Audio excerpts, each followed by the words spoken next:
Bonjour tout le monde. Nous avons choisi un sujet très actuel, l'augmentation du nombre des réfugiés. Nous allons parler de la situation actuelle en Europe, mais aussi des conditions de leur voyage.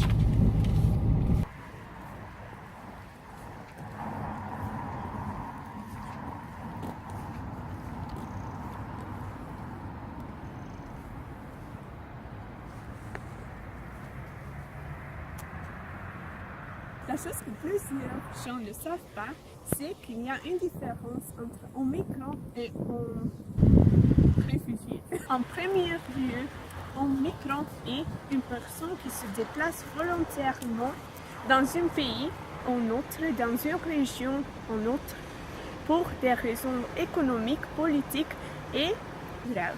Deuxièmement, un réfugié, c'est une personne qui quitte son pays d'origine pour raisons politiques, religieuses ou raciales, sans bénéficier dans le pays où elle réside du même statut que les populations autochtones dont il n'a pas acquis de nationalité.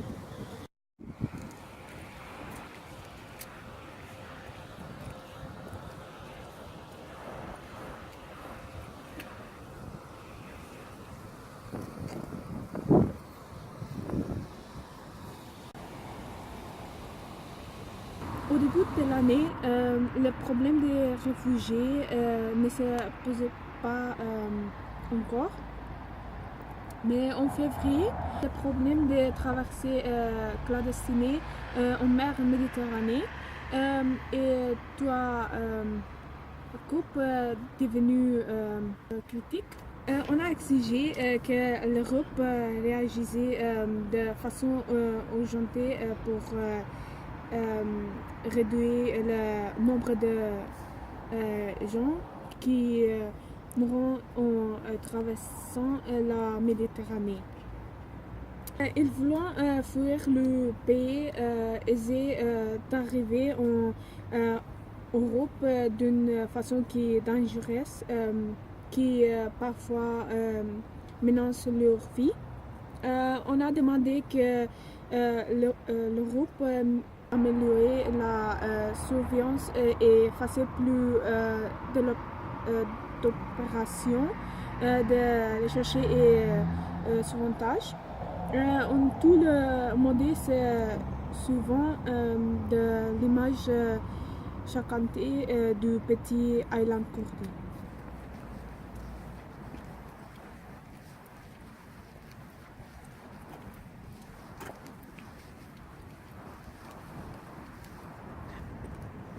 En note, le nombre de réfugiés syriens dépasse pour la première fois les 4 millions.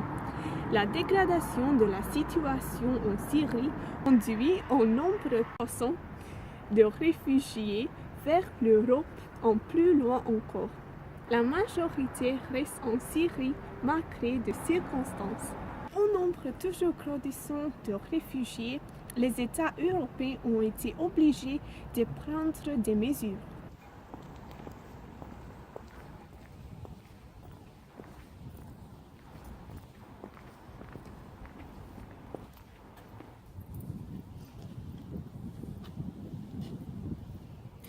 Du 16 au 18 octobre, près de 28 000 personnes sont arrivées sur la côte grecque. Selon l'Organisation internationale pour la migration, vous comprenez que ce sont des chiffres hallucinants parce que 30 000 personnes en 3 jours. Sur la route des Balkans, empruntée par les réfugiés qui voulaient gagner l'Autriche, la Suède et surtout l'Allemagne, la situation c'est encore compliquée.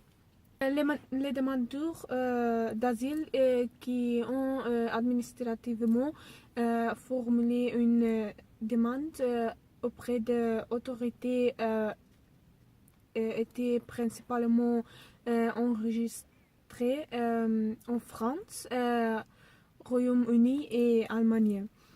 En partie de la frontière de de la Hongrie avec la Croatie a été parié mi-octobre. Bonjour, c'est 18 h du matin et je dois rencontrer Athéna.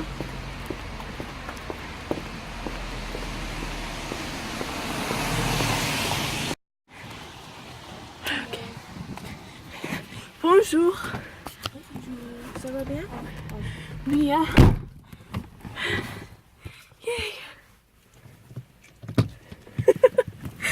Okay. Athéna, tu peux allumer la radio s'il vous plaît? Oui. Les réfugiés s'en vont à cause des accords entre les pays européens concernant le nombre de réfugiés à accueillir. Ils seront privés de droits liés à leur statut, longtemps de sang, éducation pour leurs enfants, aide sociale, s'ils refusent les pays qui leur est offert. La clôture de la frontière entre la Hongrie et la Croatie a causé un effet domino. Les gens qui voulaient aller en Allemagne devaient passer par la Croatie. Le ministère a décidé de refermer la frontière serbe lorsque 8000 demandeurs d'asile ont un jour voulu la franchir. Toutes ces mesures étaient prises pour limiter le flux massif de réfugiés devenu intenable. Mais chaque fois qu'un pays décidait ainsi de fermer ses frontières, le flux de réfugiés se déplaçait, ce qui ne résolvait pas le problème. Tu veux? La situation est très critique. Ah oui. La seule qui a toujours continué à accueillir les réfugiés à bras ouverts, c'était Angela Merkel. Elle disait toujours « Wir schaffen das ».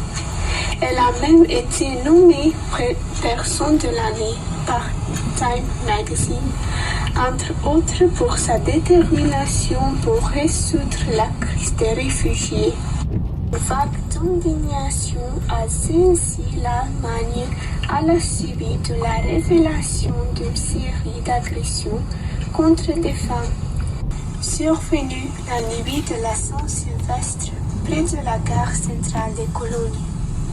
Maintenant, on commence à critiquer l'approche de Merkel.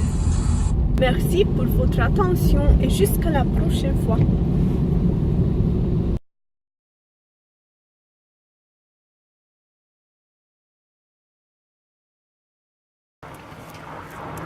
Un autre.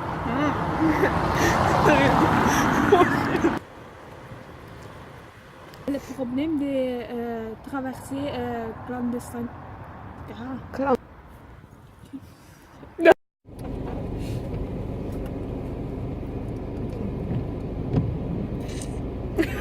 Face au nombre toujours grandissant,